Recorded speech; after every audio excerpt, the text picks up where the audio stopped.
Então, nós vamos começar o nosso estudo bíblico dessa quarta, dia 29 de outubro de 2025. O mês está acabando, daqui a pouco vamos entrar no penúltimo mês de 2025. Muito bem, irmãos, hoje a minha ideia, a minha proposta é estudar 2 salmos com os irmãos, os salmos 65 e 66. Abra sua Bíblia, por favor, e deixe-a aberta nestes 2 salmos. Salmos 65 e 66. O tema que eu dei para ambos os salmos é esse que os irmãos estão vendo. Motivos para agradecer a Deus. Em linhas gerais, os irmãos vão perceber que os 2 salmos falam sobre gratidão. Tanto o 65 quanto o 66 falam sobre gratidão. Só que cada um dos salmos, eles enfatizam um aspecto diferente da gratidão, certo? Então, se nós pudéssemos resumir os 2 salmos numa palavra só, a palavra é gratidão. Mas cada um deles vai dar um enfoque diferente dentro desse aspecto do agradecimento. Então, nós vamos ver. Olha só, esboço dos Salmos 65 e 66. Eles podem ser resumidos da seguinte forma. Primeiro, gratidão a Deus pela sua provisão, é o Salmo 65. E segundo, gratidão a Deus pelo seu poder, é o Salmo 66. Então, eu coloquei esse resuminho aí. O Salmo 65, numa palavra, é provisão. O salmista vai agradecer a Deus pela provisão do Senhor. E no Salmo 66, o salmista vai agradecer a Deus pelo seu poder. Então, 2 palavrinhas aí, iniciando com P, provisão é o 65 e poder é o Salmo 66. Nós vamos lendo e expondo à medida em que vamos avançando aqui em ambos os salmos. Vamos lá então, Salmo 65, gratidão a Deus pela sua provisão. Deus é exposto aqui neste salmo como sendo provedor, aquele que provê, que concede, que abençoa, que derrama da sua graça sobre o seu povo. Vamos lá, 2 informações iniciais sobre o Salmo 65, para que quando nós entrarmos nele, estejamos mais familiarizados. Primeira, sobre o autor, você percebe aí que é Davi. Veja só no título em itálico. Ao mestre de canto de Davi é um cântico. Então essa é a primeira informação sobre a autoria. Segundo, sobre o contexto, em que momento, em que ambiente histórico Davi escreveu. Nós não sabemos exatamente, mas lendo o Salmo você vai ter uma boa pista de que ele foi escrito para agradecer a Deus pelas colheitas da terra.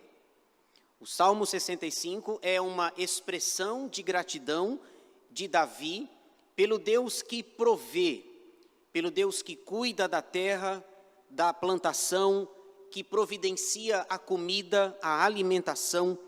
Então, é possível que Davi tenha composto esse salmo para que ele fosse cantado lá em Israel após as colheitas. Quando o povo de Israel, a gente sabe disso, né? Eles eram uma sociedade agropastoril, eles viviam da terra, viviam da plantação, dos animais. E aqui nesse salmo você vai perceber que Davi vai agradecer a Deus. Então, alguns estudiosos entendem que é como se havia terminado a colheita da plantação dos alimentos e Davi, então, expressa a sua gratidão pela provisão de Deus em conceder o alimento para o seu povo. Então, você vai perceber aí que à medida que a gente vai ler, inclusive o título em negrito, apesar de não ser inspirado, ele sugere exatamente isso, olha só. Ações de graças pelas bênçãos das searas, dos campos, das plantações. Então vamos ver aí com esse pensamento em mente, de que ele agradece a Deus pelas colheitas da terra, nós vamos então expor. O Salmo está dividido em 3 partes, você vai perceber isso ao longo do Salmo. E é curioso que, ao estudar o Salmo, eu percebi o seguinte: Davi vai falar no Salmo, ele agradece a Deus pelas colheitas, pelas plantações, e ele vai destacar 3 atributos de Deus. 3 atributos são claramente expostos e manifestos aqui. E eu queria citá-los ali. Eu fiz uma sigla para ajudar vocês ali, né? Uma sigla famosa, consagrada lá fora, né? O nome da sigla é MPB. Já ouviram falar em MPB? Mas não é o que vocês estão pensando aqui. Não é música popular brasileira, certo? A nossa sigla aqui é outra.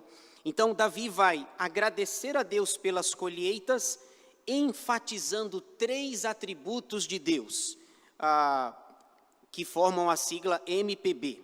O primeiro atributo que ele vai mostrar aqui é o M de misericórdia. A misericórdia de Deus, versículos 1 a 4. Veja só o que ele diz.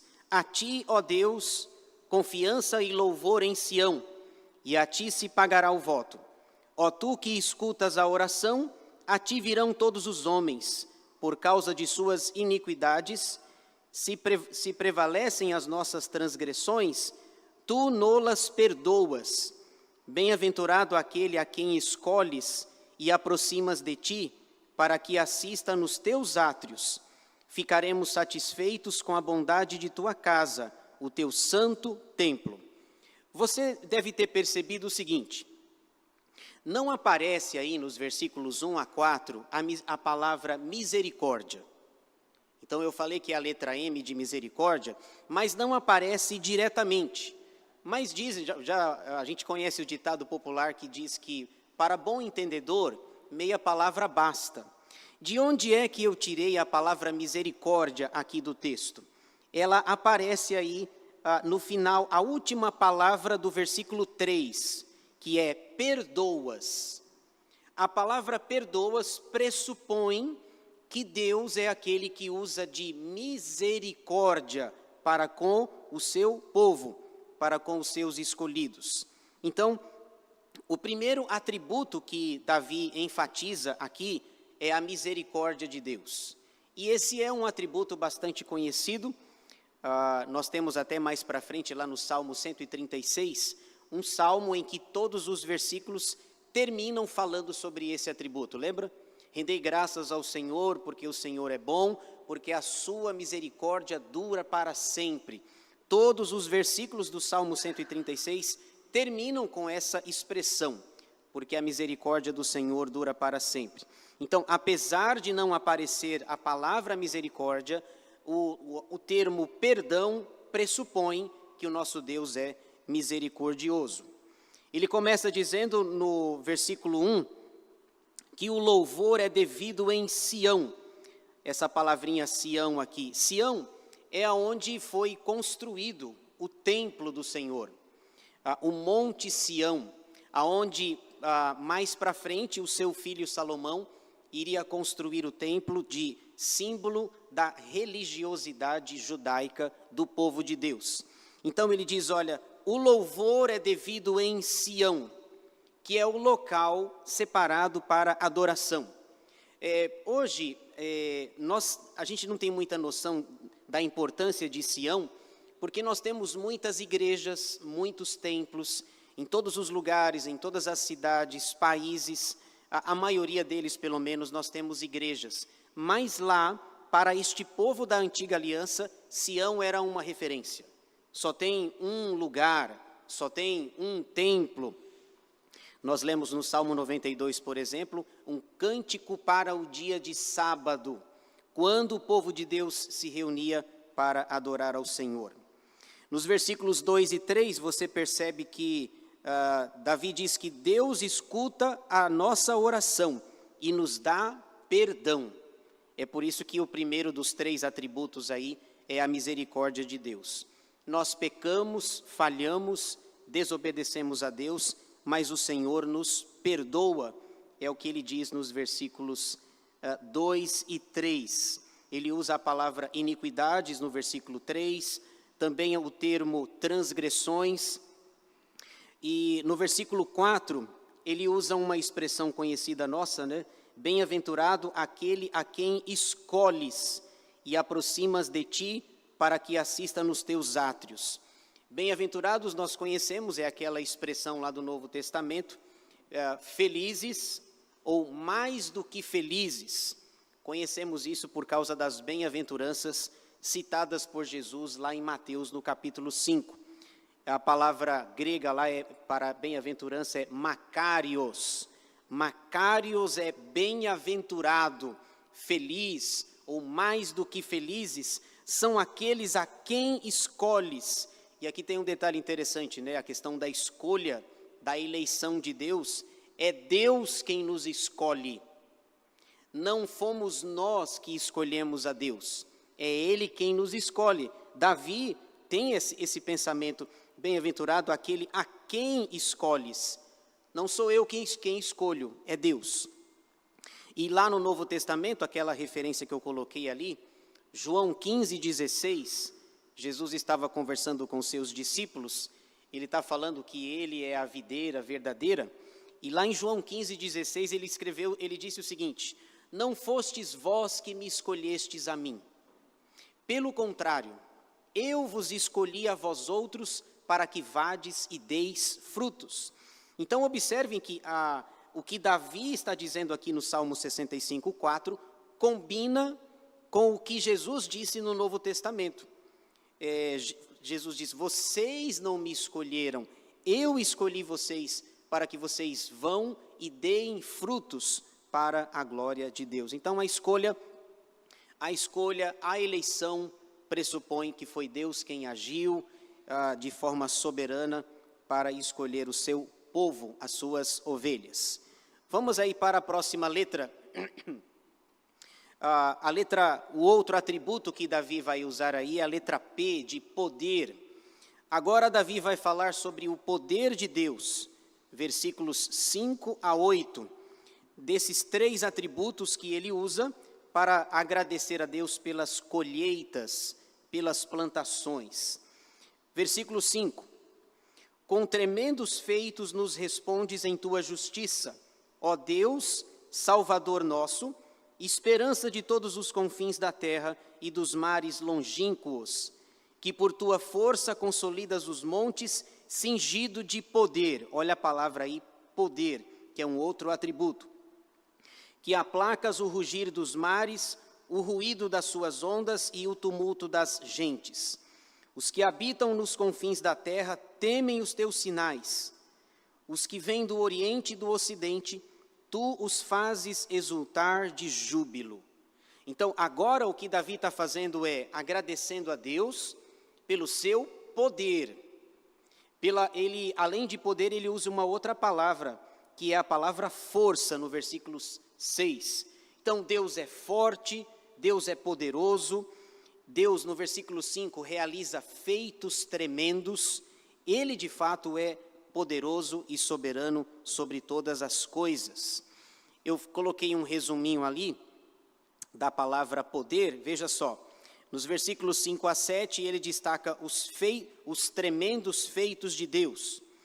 No verso 5, ele diz que Deus é a esperança de todos. Interessante, né? No versículo 5, ele diz que Deus é o nosso Salvador, com letra maiúscula, e também diz que ele é a esperança. De fato, irmãos, o mundo que vive sem esperança, afastado de Deus, de fato, Deus e Cristo são a esperança de um mundo caído, perdido e afastado de Deus pelo pecado. Deus é a nossa esperança. Para ilustrar isso, eu coloquei ali João 6,68. Lá em João 6, o que está acontecendo é que Jesus havia multiplicado os pães e peixes, havia realizado um milagre. Só que aí Jesus começou a falar palavras duras, difíceis, dizendo que as pessoas precisavam comer da sua carne, beber do seu sangue, e que quem não fizesse isso não tinha parte com ele. E o capítulo começa com uma grande multidão de pessoas, e as pessoas vão indo embora, porque Jesus vai apertando, e lá por volta do versículo 60 de João 6, é dito que duro discurso é esse, as pessoas entenderam. E todo mundo indo embora, e num texto que tinha uma multidão no início, ficaram 12. Jesus vira então para os 12 discípulos, e talvez tenha olhado ao redor, e pergunta para eles: e vocês querem ir embora? Então Pedro, lá em João 6,68, diz assim: Senhor, para quem iremos? Tu tens as palavras da vida eterna, aí o verso 69, e nós temos crido e conhecido que tu és o Santo de Deus. Veja, Pedro está dizendo assim: Senhor, é verdade, todos foram embora, mas se a gente for embora, a gente vai para onde? Na verdade, olha, é duro com o Senhor, está difícil com o Senhor, mas é muito mais difícil sem o Senhor. Então observem que essa palavra esperança, ela carrega um significado forte. Davi diz, olha, Deus é a esperança da humanidade, das pessoas, a esperança de todos os confins da terra, dos mares longínquos, de lugares distantes e afastados. Lembra de Jonas, por exemplo? Que Jonas, ele foge para Tarsis, mares longínquos, lugares distantes, mas Davi diz assim: Deus é Salvador e também é a esperança de pessoas desde os confins da terra. Esperança essa que é comprovada nas palavras do apóstolo Pedro, quando Pedro disse: Senhor, para quem iremos? Para onde iremos nós? Depois, no versículo 6, Davi diz que ele é quem firma os montes, Deus. Versículo 7, ele controla o mar e as pessoas. É o verso 7. Depois, versículo 8, ele diz que os povos da terra temem a Deus. Diz aí o verso 8, e aqui eu me lembrei de alguém, que eu vou citar aqui para vocês. Os que habitam nos confins da terra temem os teus sinais. Os que vêm do oriente e do ocidente, tu os fazes exultar de júbilo. Essas pessoas que temem a Deus, que vêm dos confins da terra, que moram longe, eu lembrei de pelo menos 2 exemplos. Um eu citei, o outro me ocorre de cabeça aqui. O primeiro exemplo é o exemplo de Raabe. Isso está lá em Josué no capítulo 2, quando aqueles espias, Josué mandou os espias, 2, e aí Raabe começa a conversar com eles, nos versículos 8 a 11, Raabe faz uma declaração impressionante.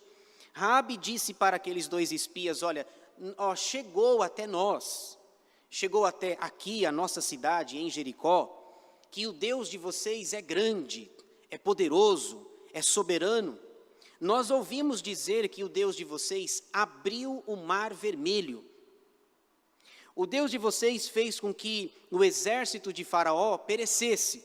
Chegou até nós a notícia de que o Deus de vocês é poderoso e nós estamos sem forças. A gente não sabe o que fazer. O nosso povo, na verdade, está morrendo de medo. A Raabe, sem redes sociais, sem WhatsApp, sem Facebook, sem todas as facilidades que nós temos hoje, a Raabe disse, chegou até nós as notícias de que o Deus de vocês abriu o mar vermelho. É a ideia de que os povos da terra temem a Deus. Um outro exemplo está lá em 1 Reis 10, que é a rainha de Sabá, lembra dela?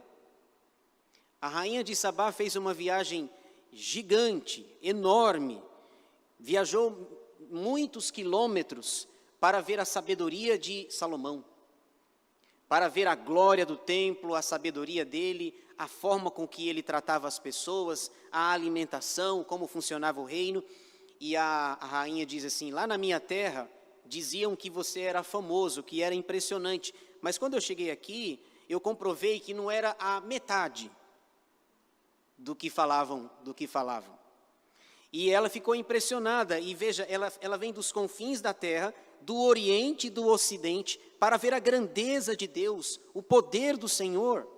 Ela volta, e lá no Novo Testamento, Jesus cita a rainha de Sabá, que no dia do juízo se assentará em tronos também para julgar as tribos de Israel. Então, Davi dizendo no versículo 8, os povos da terra temem a Deus por uma razão simples, por causa da letra P, de poder.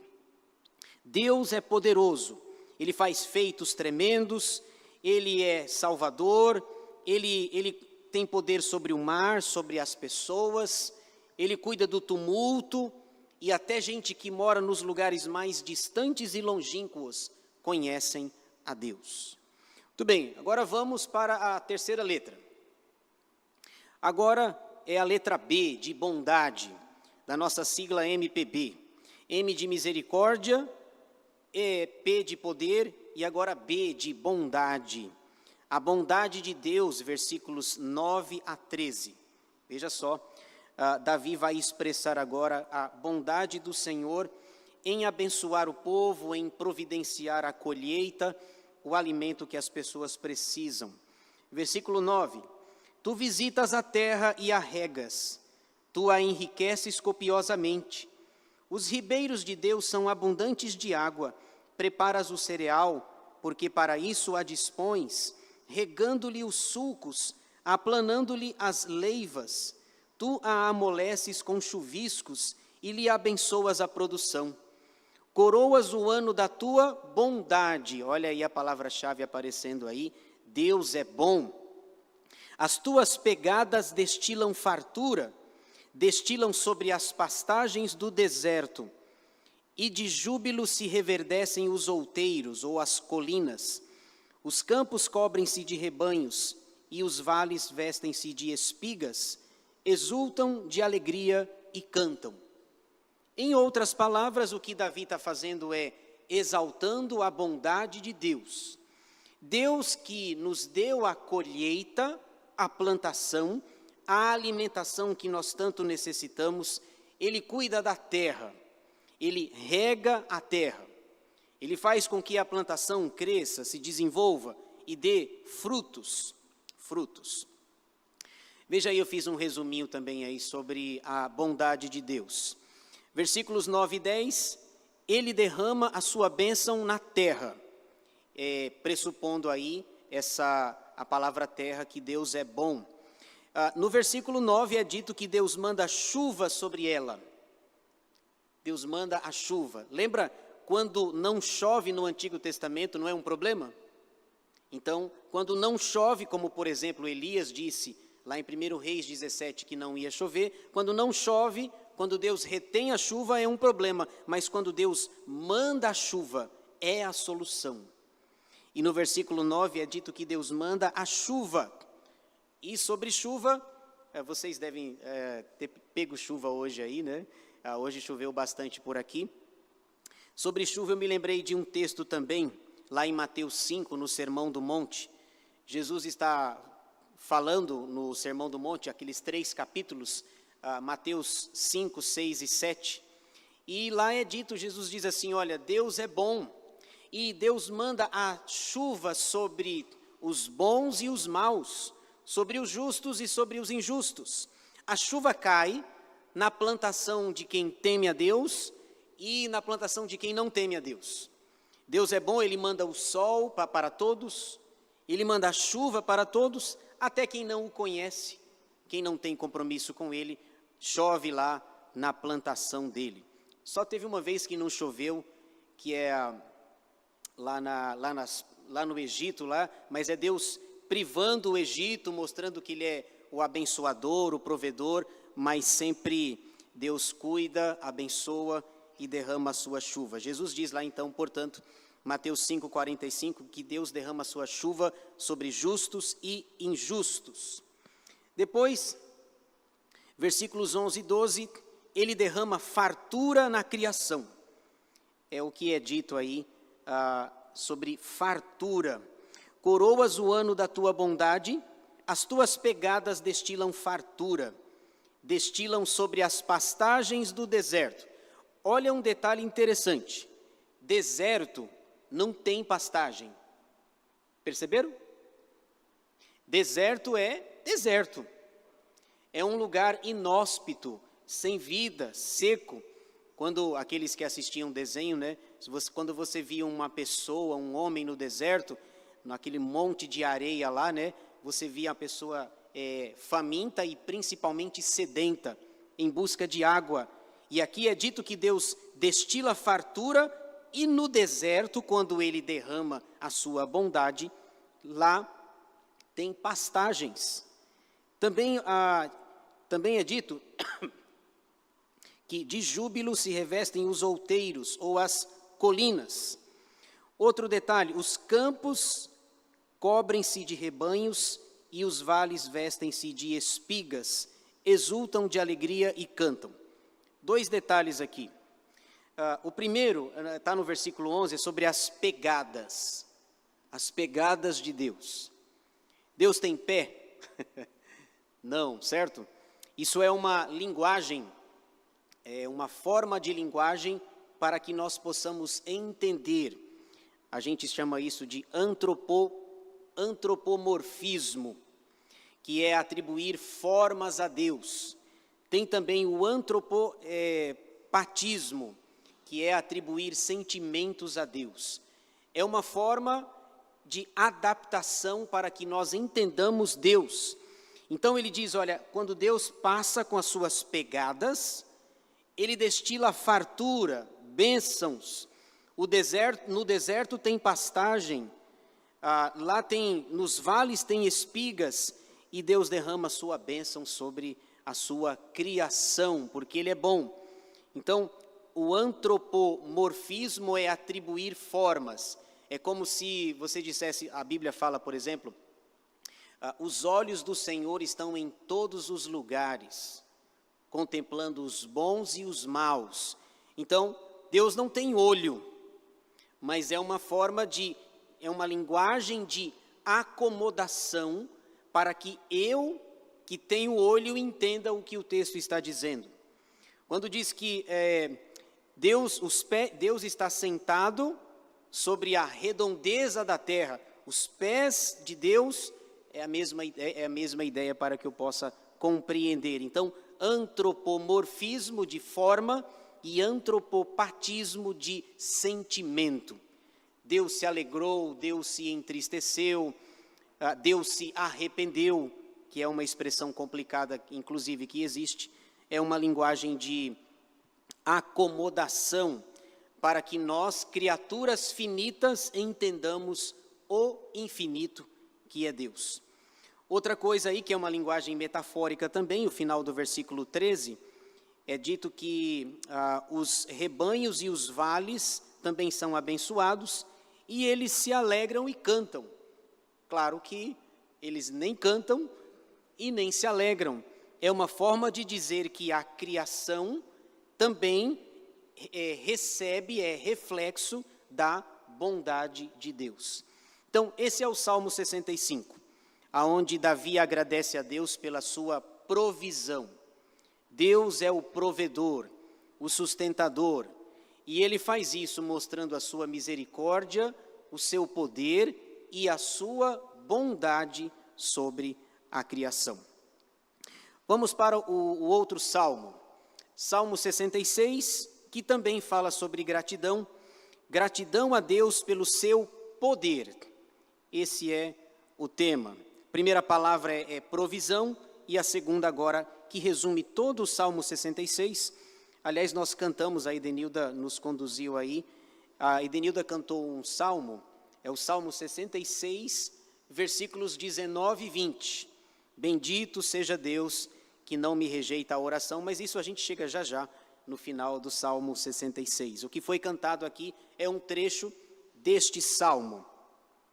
Muito bem, duas informações importantes deste salmo. A primeira, sobre o autor, não sabemos.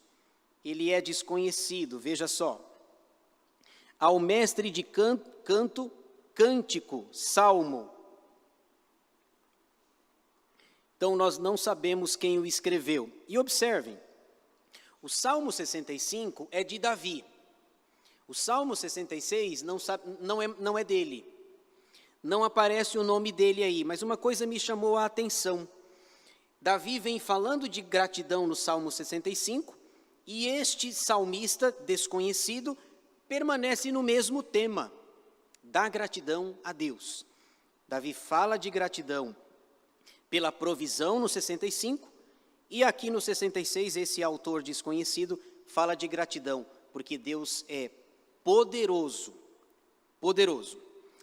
E então há uma possibilidade que esse salmo tenha sido escrito por um levita, que nós não sabemos o nome também, alguém que estava relacionado ao culto, que é a segunda informação aí do contexto.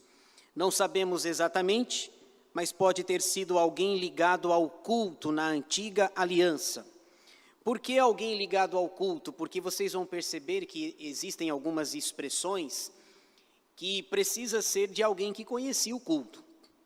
Ele diz que vai oferecer sacrifícios, holocaustos, são palavras específicas que aparecem lá no livro de Levítico, Êxodo, Levítico, aqueles livros que a gente tem uma certa dificuldade para ler. Então, apesar de não aparecer o nome dele, pelas palavras, você percebe que ele é alguém conhecedor do culto. Ele sabe o que ele está falando. Ele sabe como é que funciona o culto. Então, talvez um levita ligado ao culto da antiga aliança, como o povo cultuava na antiga aliança. Aliás, sobre culto, tem um detalhe interessante, né? Vocês já repararam a diferença do culto lá e do culto aqui? Diferença muito grande. O culto no Antigo Testamento era bem diferente do nosso, era um culto mais cheio de rituais, as pessoas precisavam trazer bichos, animais, para serem oferecidos, a quantidade de sangue que era derramado. Então, o culto do Antigo Testamento, da Antiga Aliança, é diferente do nosso culto hoje, um culto mais simples, diferente em todos os aspectos, até na roupa, por exemplo. Quando você lê o livro lá de Êxodo, você percebe que tinha uma roupa específica para o sumo sacerdote, para os sacerdotes. Somente o sumo sacerdote poderia usar uma roupa cheia de símbolos, de significados, fazendo essa diferenciação. Um detalhe é que todos aqueles rituais do Antigo Testamento, eles apontavam para Cristo. Aquele cordeiro que era morto, ele prefigurava a pessoa de Jesus Cristo. João 1, 29 e o 36 também. João Batista, ao ver Jesus, que veio ser batizado no Jordão, disse: eis o Cordeiro de Deus que tira o pecado do mundo. Aliás, a palavra cordeiro, ela é tão rica que ela aparece cordeiro em Êxodo, em todo o Antigo Testamento, aparece Jesus como cordeiro em João 1, 29 e 36, e lá em Apocalipse, Jesus continua sendo chamado de cordeiro. Apocalipse 5, João tem aquela visão celestial e diz assim: eis que eu vi um cordeiro, como tendo sido morto, que tem 7 olhos, 7 chifres. Então, olha a palavra cordeiro em diferentes épocas dentro do plano da redenção. João diz: eu vi um cordeiro como tendo sido morto. Ele tinha uma marca aqui, que é onde o bicho era morto, né? Então, um cordeiro como tendo sido morto, mostrando as marcas da morte lá do cordeiro, apontando para a primeira vinda, que ele morreu, mas agora ele é vencedor e ele voltará, não mais como cordeiro, mas ele voltará como leão, como rei, para julgar. Então, você percebe que esse autor desconhecido é alguém que está muito bem familiarizado com o culto. Veja só, vamos ver aqui. O salmo está dividido em 3 partes, eu fiz uma outra sigla, hoje eu gastei aí em siglas, né? Tem 2 siglas, a primeira é MPB para vocês, e agora a sigla UNI. Tem UNI com E, né? União Nacional de Estudantes, não é essa daí, é outra. É a sigla UNI. Então, no final, se vocês gravarem a sigla MPB e a UNI, vocês vão ter gravado aí os Salmos 65 e 66. Vamos ver aí, então, é interessante aqui no Salmo 66, se você não ler com atenção, você não vai reparar isso, é que ele vai dizer assim, olha, todo mundo adora. Em linhas gerais, ele diz assim, existe uma adoração, ele está convocando, né? Existe uma adoração que deve ser geral, nacional e pessoal. Ele parte do geral para o particular. Em outras palavras, ele vai dizer assim, ele está fazendo uma convocação para dizer que todos devem adorar, porque Deus é poderoso. Lembra que ele agradece a Deus pelo seu poder. Então, nós vamos ver aí, então, a sigla UNI. A letra U de universal. A adoração universal a Deus. Veja só, versículos 1 a 4. Então, ele parte do geral para o particular. Aclamai a Deus toda a terra. Salmodiai a glória do seu nome. Dai glória ao seu louvor. Dizei a Deus, que tremendos são os seus feitos, pela grandeza do seu poder, palavra-chave. E a ti se mostram submissos os teus inimigos. Prostra-se toda a terra perante ti. Canta salmos a ti. Salmodia o teu nome. Em outras palavras, o que ele está dizendo é, toda a terra, aliás, a palavra terra aparece no versículo 1 e no versículo 4, toda a terra, todas as nações, todos os povos devem adorar a Deus, porque Ele é poderoso. Salmodiai a glória do seu nome. Deus tem realizado feitos tremendos no versículo 3, Ele é poderoso. Toda a terra se prostra perante o Senhor. O Novo Testamento vai falar um pouquinho sobre isso.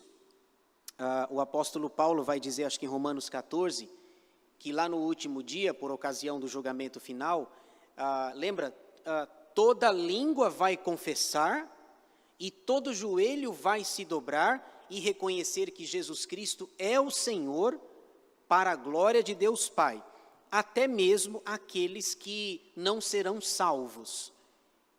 Toda língua vai confessar e todo joelho vai se dobrar, reconhecendo o poder e a soberania de Deus. Então, só para citar o resuminho aí da palavra universal, uma adoração universal simbolizada na palavra terra.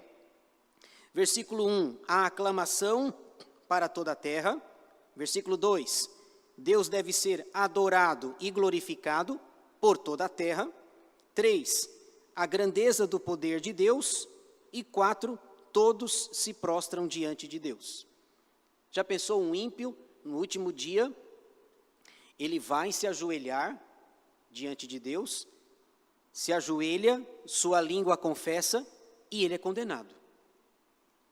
Mas todos se prostram diante de Deus. Então o salmista está dizendo, olha, existe uma adoração que é universal para toda a terra. O Salmo 117, por exemplo, que é bem pequenininho, esse é bom para a nossa leitura bíblica, tem 2 versículos só. Salmo 117. É vizinho de um grande lá, né? É vizinho de um grandão, o 119. Mas o Salmo 117 diz algo interessante e que parece que os judeus não compreenderam muito bem. Lá é dito o seguinte, todos os povos devem louvar a Deus. Percebe que existe uma adoração universal. A adoração é para todos, não apenas para um grupo, para um povo. Vamos para a próxima letra. Agora a letra N de nacional. O salmista diz que além de uma adoração universal, existe uma adoração nacional. E agora ele fala do seu povo, de Israel, o povo do pacto, o povo da aliança. Isso está nos versículos 5 a 12. Agora é uma adoração nacional. Tudo que está escrito do 5 a 12 tem a ver com Israel, com a nação de Israel.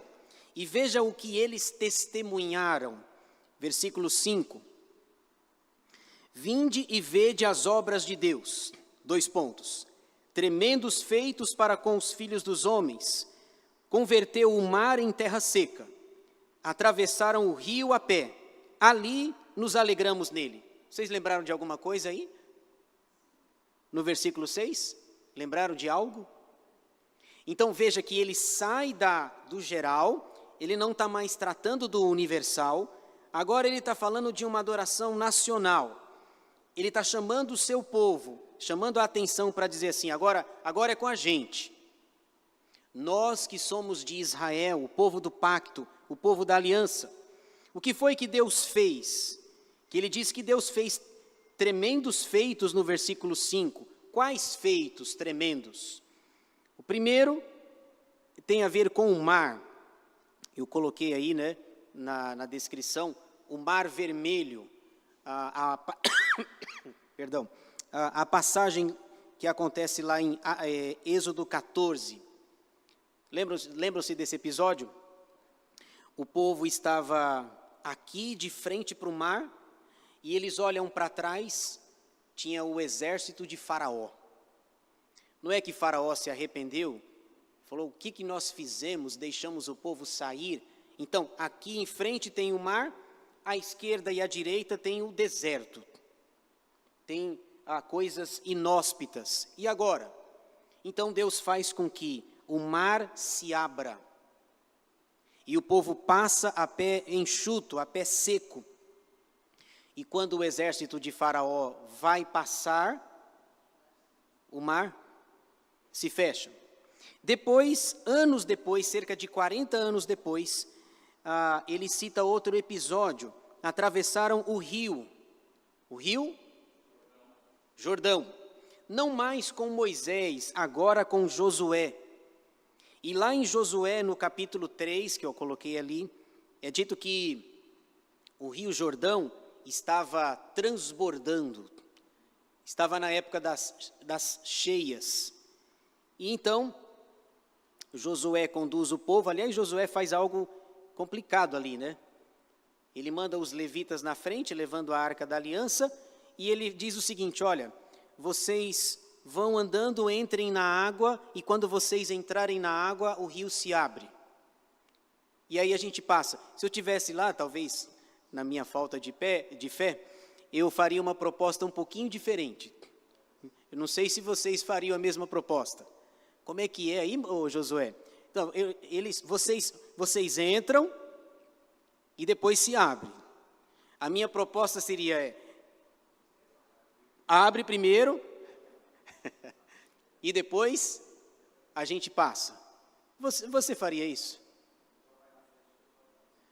Ou então vai você, que aí eu vejo que acontece. Mas veja, é claro que eu estou fazendo uma conjectura aqui, eu não sei se você imagina que você fosse o levita que está levando a arca, e Josué falou assim, entrem, e quando vocês entrarem, vai abrir. E, caramba, será? Será que vai abrir? Ou será que à medida que eu vou entrando, eu vou afundando assim? Daqui a pouco eu estou com água aqui no peito, aqui, e a água daqui a pouco me cobriu. Talvez nós disséssemos, não, Josué, abre primeiro, que a gente passa. Mas os levitas, não é dito que eles questionaram, eles entraram com a arca da aliança, símbolo da presença de Deus, e o rio se abriu, o rio que estava transbordando.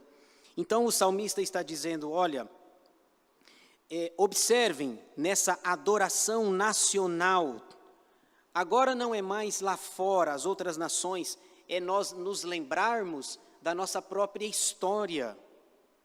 Deus abriu o mar vermelho. E aqui só uma curiosidade, né? Não é que o mar era vermelho. A gente usa essa expressão mar vermelho, né? Caramba, então era sangue. Não, era uma substância barrenta, que se aproximava, marrom, era algo diferente assim. Então, dava a impressão que era uma cor mais avermelhada. Então, não é que o mar é vermelho, o mar tem a mesma cor. Mas não é um mar vermelho, porque, literalmente, porque senão seria um mar de sangue, certo? Então, o salmista, que nós não conhecemos a sua identidade, ele diz assim: é preciso que nós olhemos para a nossa terra, para o nosso povo de Israel, e vejamos o que foi que Deus fez. E ele só cita 2 exemplos aqui, né? O mar e o rio. Ele não cita, por exemplo, o maná, ele não cita as codornizes, ele não cita a água da rocha, mas ele está dizendo assim: olha, agora a atenção é para nós. Louvemos a Deus porque Ele cuida de nós, Ele é poderoso. Versículo 7, Ele em seu poder governa eternamente, os seus olhos vigiam as nações, não se exaltem os rebeldes. Muito bem. Seguindo aqui até o 12, né? Bendizei, ó povos, o nosso Deus. Então veja que o nosso Deus de Israel. Farei ouvir a voz do seu louvor, o que preserva com vida a nossa alma e não permite que nos resvalem os pés. Pois tu, ó Deus, nos provaste, acrisolaste-nos como se acrisola a prata. Tu nos deixaste cair na armadilha, oprimiste as nossas costas, fizeste que os homens cavalgassem sobre a nossa cabeça. Passamos pelo fogo e pela água, porém, afinal, nos trouxeste para um lugar espaçoso. Então veja que ele está dando dicas da sua própria história, do seu próprio povo, do que foi que aconteceu, que é o próximo slide ali, né? Nos versículos 8 até o versículo 12, quando ele diz que Deus preserva o seu povo, Deus o provou. Lá em Êxodo 12, 40, não aparece aí, é dito que o povo ficou 430 anos escravizado no Egito, esse foi o tempo, Êxodo 12, 40, 430 anos de escravidão. No versículo 10 diz que Deus provou o seu povo. Eu coloquei ali um significado para essa palavra, né? Acrisolaste-nos, traduzindo aí, talvez alguém tenha uma versão diferente, significa refinaste, nos refinaste como a prata. E versículos 11 e 12, o povo passou por aflição. Que aflição é essa que ele está falando? Tem 2 possibilidades aí, né? Uma possibilidade, a saída do Egito e a conquista da terra. Depois de 430 anos de escravidão, o povo sai do Egito, mas eles precisam lutar, enfrentam reis, governantes, até que eles finalmente entraram na terra prometida. Então, e a última coisa, só para a gente finalizar aqui, o número 3, agora é a letra I, de individual. Lembra a nossa sigla UNI, o U de universal, uma adoração universal, depois o N de nacional, que era para Israel, e agora, curiosamente, ele particulariza, e agora ele fala dele. Então, é muito interessante a divisão. Ele falou de todas as terras, falou de Israel, e agora ele fala, agora fala de mim. E ele encerra o salmo falando dele mesmo. E é o que eu queria ler aí na parte final. Veja só, versículos 13 a 20. Como ele conhece bem esse contexto de culto da antiga aliança. Versículo 13. Entrarei na tua casa com holocaustos. Aqui já tem um detalhe importante. Entrarei na tua casa. Não é qualquer um que pode entrar, certo? Precisa, aqui que nós entendemos que é um levita. Precisa ser alguém relacionado à tribo de Levi. Não é todo mundo que pode entrar na tua casa. Entrarei na tua casa com holocaustos, pagar-te-ei os meus votos. Então, observem que ele sai do universal, do nacional, para o individual, agora sou eu. E ele também diz no versículo 13, eu vou pagar os meus votos. Votos é uma coisa interessante, né? Salomão diz lá em Eclesiastes 5:4, melhor é que você não vote do que votes e que não cumpras, e não pagues, né? Então ele diz, eu vou pagar os meus votos, que proferiram os meus lábios, e que no dia da angústia prometeu a minha boca. Aliás, é perigoso você prometer alguma coisa na angústia, não é verdade? Eu me lembro, por exemplo, daquele juiz chamado Jefté. Lembra do Jefté? Juízes 11, de 29 a 40. Ele vai para uma guerra e ele faz uma promessa, e ele faz um voto para Deus. E o voto dele, Jesus amado, ele disse, Senhor, eu vou para a guerra, e se eu voltar vencedor, ao voltar, a primeira pessoa que eu ver saindo da minha casa, eu vou oferecer em holocaustos ao Senhor. Jesus amado. Aí ele vai para a guerra, aí você quer saber se ele ganhou, né? Ganhou. Aí ele está voltando, com os despojos, alegre, fazendo festa, e quando ele está voltando, que ele está se aproximando de casa, com festa da vitória, quem aparece é a sua filha, única. Sua filha única. E o Jefté, então, acabou acabou a festa.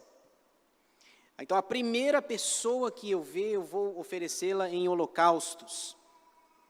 E aí o texto fala da tristeza dele, fala da tristeza dela. Ela pede 3 meses para ir para os campos, para chorar a sua virgindade. E alguns estudiosos ainda querem trabalhar com a ideia de que ele cumpriu ou não cumpriu o seu voto, ele matou ou não matou. Existem 2 possibilidades, uma linha entende que sim, outra linha entende que não, que ele não teria permitido a sua filha casar. Mas, assim, pelo texto, textualmente falando, parece que sim. Tudo indica que sim, ele cumpre o voto. É a ideia do voto que ele prometeu, que saiu da boca dele no momento de angústia. Ele tem os inimigos querem destruí-lo, e ele fez essa promessa aí, impensada. Gente, mas quem é que vai sair da sua casa? Fala para mim. É o seu pai, a sua mãe, os seus irmãos, a menos que você tenha hospedado um inimigo lá e torcer para 5% de ser ele de sair, né? Não, gente, quem que vai sair da sua casa? É os pais, os irmãos, um parente, um familiar. E é muito triste a história lá. E o que é curioso sobre o Jefté é que, a despeito disso, ele aparece lá em Hebreus, no capítulo 11, ele aparece como um herói da fé. Veja, apesar dos erros, ele ainda aparece lá como um exemplo de fé. E tem um detalhe, na nossa Bíblia tem a palavra herói, os heróis da fé. Mas aquilo está errado, viu, gente? Não tem herói. Não existe nenhum homem ou mulher que seja herói. O único herói dessa narrativa de redenção é o próprio Deus, que providencia a salvação, redenção, enviando-nos Jesus Cristo. Não tem herói. Os heróis da fé. Não, tem os servos de Deus. Os servos de um Deus grandioso. E também não tem, já ouviram falar? Também não tem grande servo. Está conosco nessa noite um grande servo de Deus. Ou ele é grande, ou ele é servo. As duas coisas não são possíveis. E aí entra o meu ditado famoso, né? Uma coisa é uma coisa e outra coisa é outra coisa. Ou você é grande ou você é servo. Então, O salmista, ele diz assim, olha, são coisas que eu prometi, que saíram da minha boca, na minha angústia. Então, cuidado, que prometer alguma coisa na angústia é complicado. Versículo 15, oferecer-te-ei holocaustos de vítimas cevadas, com aroma de carneiros, imolarei novilhos com cabritos. Vinde e ouvi, todos vós que temeis a Deus, e vos contarei o que ele tem feito por minha alma. Viram? Não é mais universal, não é mais nacional, agora é por minha alma. É o que Deus fez por mim. A ele clamei, primeira pessoa, com a boca, com a língua o exaltei. Se eu no coração contemplara a vaidade, o Senhor não me teria ouvido. Aqui só uma palavrinha rápida sobre coração. Aparece ali, né? Coração. Cuidado com o seu coração. Muito cuidado. Tem gente que diz assim, né? Não, eu estou sentindo no coração. Eu vou seguir o meu coração. Não é uma boa. Tem 2 textos aí que nos desencorajam. Jeremias 17:9 diz que o coração do homem é desesperadamente corrupto. Quem o conhecerá? Jesus também fala sobre o coração em Mateus 15:19, dizendo que é do coração que procedem os homicídios, os assassinatos, as mentiras, tudo de ruim procede do coração. E ele está dizendo, olha, se eu tivesse seguido o meu coração, eu estava encrencado, muito encrencado. E ele encerra então nos versículos 19 e 20, que é o cântico que nós cantamos aí, a Edenilda nos conduziu. Veja, ele diz, entretanto, Deus me tem ouvido e me tem atendido à voz da oração, particularizando, individualizando. Bendito seja Deus que não me rejeita a oração, nem aparta de mim a sua graça. Olha que bênção. Deus não rejeita a nossa oração e não afasta de nós a sua graça, que significa favor imerecido. Então é isso. Acho que o Emanuel quer fazer alguma pergunta. Calma, Emanuel, não fica nervoso, eu já te passo a palavra, viu? Muito bem. Aliás, eu brinco com a Catiane, né? Que o Emanuel só fala comigo. Com o pastor Nelson ele fica quietinho, viu? Quietinho. Vocês vão ver. Ele acho que ele gosta do pastor Nelson. Muito bem. Olha o resumo dos 2 salmos. Eles estão resumidos da seguinte forma. Gratidão a Deus pela sua provisão, é o Salmo 65. E gratidão a Deus pelo seu poder, Salmo 66. Então, grave aí essas 2 palavras. Salmo 65, palavra-chave, provisão. Deus abençoa a nossa vida com as colheitas, com as plantações, com a sua graça. Ele nos dá o alimento. Jesus falou certa vez, o pão nosso de cada dia, dá-nos hoje. É o Jesus provedor. E o Salmo 66 mostra o poder de Deus, universal, nacional e individual. Para a gente fechar, algumas lições para nós. O que podemos aprender dos Salmos 65 e 66? 4 lições, brevemente. Primeira, Deus é a esperança de toda a terra. Isso é algo que precisa estar claro para todos nós. Deus é a esperança de toda a terra. Vocês têm acompanhado os noticiários aí na televisão, esse último problema que aconteceu no Rio de Janeiro, essa briga, essa guerra, o governador pedindo ajuda federal, as pessoas se matando, completamente sem esperança. Deus é a esperança de toda a terra. Aqui no Brasil, no Rio de Janeiro, na Rússia, na Ucrânia, em todos os lugares, Deus é a esperança. Pedro disse, Senhor, para onde iremos nós? Tu tens as palavras de vida eterna. Segundo, O cuidado de Deus sobre a sua criação também é uma outra lição importante. Deus não apenas criou, mas Ele cuida da sua criação. Há uma teoria que diz que Deus criou e saiu, se ausentou. Nós entendemos que Deus criou, cuida, sustenta, abençoa e nos dá a provisão necessária. Terceira, o governo de Deus sobre as nações.